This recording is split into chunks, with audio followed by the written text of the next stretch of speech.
আজি বিভিন্ন ঠাইত লাচিত দিৱস পালন কৰিছে। লাচিত দিৱসৰ পবিত্ৰ ক্ষণত মহান বীৰ যোদ্ধা লাচিত বৰফুকনলৈ সহশ্ৰদ্ধ প্ৰণিপাত জনায় বিভিন্নজনে। লগতে মাতৃভূমিৰ মৰ্যাদা অক্ষুণ্ণ ৰখাৰ স্বাৰ্থত ঐতিহাসিক শৰাইঘাটৰ যুদ্ধত মোগলক পৰাজিত কৰা প্ৰতিগৰাকী বীৰ সেনানীলৈ বিজেপিৰ উত্তৰ পূব বজালী মণ্ডলৰ অন্তৰ্গত বন্ধসিধনী গাঁও পঞ্চায়তৰ অকয়া গাঁৱত ভাৰতীয় জনতা পাৰ্টিৰ দলীয় কাৰ্যকৰ্তাসকলে গভীৰ শ্ৰদ্ধাঞ্জলি অৰ্পণ কৰে। উক্ত অনুষ্ঠানত উপস্থিত থাকে বজালী জিলা সভাপতি নগেন চৌধুৰী, সাধাৰণ সম্পাদক মহেন্দ্ৰ দাস, উপসভাপতি পৰাগ তালুকদাৰ, মণ্ডল সাধাৰণ সম্পাদক চন্দন দাস, শক্তি কেন্দ্ৰৰ আহ্বায়ক ৰমেশ দাসৰ লগতে কেইবাগৰাকীও বিশিষ্ট ব্যক্তি। বজালীৰ পৰা ৰাহুল কলিতাৰ ৰিপৰ্ট, ফ্ৰণ্টিয়াৰ লাইভ। চৰকাৰৰ দিনত এইবাৰে প্ৰথম কিজানি এনেকৈ বুথে বুথে পালন কৰিছে, কি ক'ব? হয়, আজি লাচিত দিৱসৰ সমূহ অসমবাসী ৰাইজকে আন্তৰিক শুভেচ্ছা জনাইছোঁ। মহাবীৰ লাচিতক শ্ৰদ্ধাৰে কৰিছোঁ। ভাৰতীয় জনতা পাৰ্টীয়ে এইবেলি প্ৰতিটো বুথতে অসমৰ যিমান সংখ্যক বুথ আছে গোটেইবিলাক বুথতেই এই আজি লাচিত দিৱস পালন কৰাৰ কাৰণে যোজনা কৰিছে। আৰু আমি বজালী জিলাতো প্ৰায় আমাৰ 664টা বুথ আছে আৰু প্ৰতিটো বুথতেই আমি লাচিত দিৱস পালন কৰাৰ কাৰণে ব্যৱস্থা কৰিছোঁ, যোজনা কৰিছোঁ। আৰু তাৰ লগত সংগতি ৰাখি আজি পাটাচাৰকুছি সমষ্টিৰ অন্তৰ্গত আমাৰ এইখন পঞ্চায়তৰ বন্ধসিধনী পঞ্চায়তৰ অন্তৰ্গত এই বৰাচোপা LP স্কুলত আমি ইতিমধ্যে আমি লাচিত প্ৰতিমূৰ্তিত আমি মাল্যাৰ্পণ কৰিলোঁ, বন্তি প্ৰজ্বলন কৰিলোঁ। আৰু এনেকৈ আজি প্ৰতিটো পঞ্চায়তৰ প্ৰতিটো বুথতেই আমি এনেকৈ লাচিত দিৱস পালন কৰাৰ কাৰণে যোজনা কৰিছোঁ। আমি প্ৰতিটো পঞ্চায়তৰ কাৰণে একোজনক প্ৰভাৰী নিয়োগ কৰিছোঁ। পাটাচাৰকুছিৰ কাৰণে আমাৰ সন্মানীয় জিলা সভাপতি পৰাগ তালুকদাৰ ডাঙৰীয়া দায়িত্বত আছে।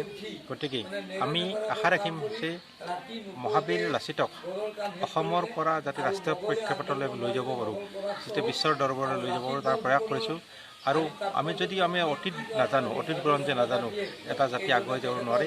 সেইকাৰণে আমি আমাৰ যিসকল মহাপুৰুষে হওক বা যিসকল বীৰ সেনানী হওক, তাৰ ভিতৰত অন্যতম হ'ল মহাবীৰ লাচিত আৰু আমাৰ এই চিলাৰায়, ঠিক তেনেকৈ যিসকল আমাৰ বীৰ বীৰংগনাই আমাৰ অসমখনক আগুৱাই নিবলৈ চেষ্টা কৰিছিলে, বৰ অসমখন ৰক্ষা কৰিছিলে, সেই সময়ত তেখেতলোকক আমি শ্ৰদ্ধাৰে জনোৱাৰ কাৰণে বা তেখেতলোকক সোঁৱৰাৰ কাৰণে তেখেতসকলৰ স্মৃতিত আমি এনেকৈ অনুষ্ঠান আয়োজন কৰিছোঁ।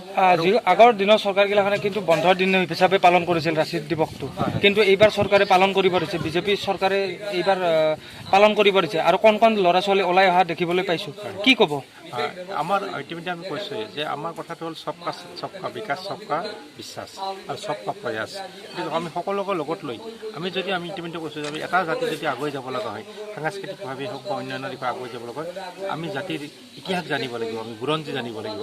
লাচিত বৰফুকনেনো কেনেকৈ সেই সময়তে বৰ অসমখন ৰক্ষা কৰাৰ কাৰণে চক্ৰধ্বজ সিঙৰ সেনাপতি হৈ পেলাই হেংদাং হাতত লৈ নৰিয়া গাৰে তেখেতে কি ধৰণে মোগলক পৰাভূত কৰিছিলে, ৰাজসিংহক খেতি পঠাইছিলে, ঔৰংজেবৰ যি সেনাপতি আছিল মহাপৰাক্ৰমী, এইবাৰ আজাদ সৈন্যলৈ বোলে অসম আক্ৰমণ কৰিছিলে, সেই সময়তে তেখেতে কম সংখ্যক লৈ নৰিয়া গাঁৱৰে জ্বৰৰ গাঁৱৰে তেখেতে লাচিতক আমাৰ অসমখন ৰক্ষাৰ কাৰণে শৰাইঘাটত ৰণ আছিলে।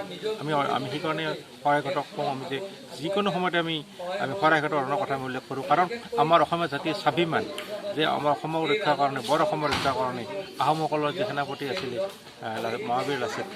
মহাবীৰ লাচিতেই লাচিত বৰফুকনে দেশতকৈ মমাই ডাঙৰ নহয়, সেই উক্তিৰে মমায়েকৰ শিৰচ্ছেদ কৰি জাতিৰ কাৰণে তেখেতে মমায়েকৰ শিৰচ্ছেদ কৰিছিলে। এইবিলাক আমাৰ জাতিৰ কাৰণে নিদৰ্শন। গতিকে আমি লাচিতক আমি শ্ৰদ্ধাৰে কৰিছিলোঁ আৰু আমি চেষ্টা ৰাখিছোঁ মহাবীৰ লাচিতক যাতে ৰাষ্ট্ৰীয় প্ৰেক্ষাপটত আমি লৈ যাব পাৰোঁ। ইতিমধ্যেই NCC যিটো আমাৰ বিশেষ পুৰস্কাৰ, সেই পুৰস্কাৰটো সেই সময়ত প্ৰাক্তন প্ৰধানমন্ত্ৰী আমাৰ নমস্য ব্যক্তি অটল বিহাৰী বাজপেয়ীয়ে আমাৰ NCC যিটো বিশেষ পুৰস্কাৰটো লাচিত বৰফুকনৰ নামত তেখেতে ঘোষণা কৰিছিলে। আৰু প্ৰতি বছৰে এনেকৈ সেই বিশেষ পুৰস্কাৰটো NCC বিশেষ কেইটাজনক দিয়া হয়।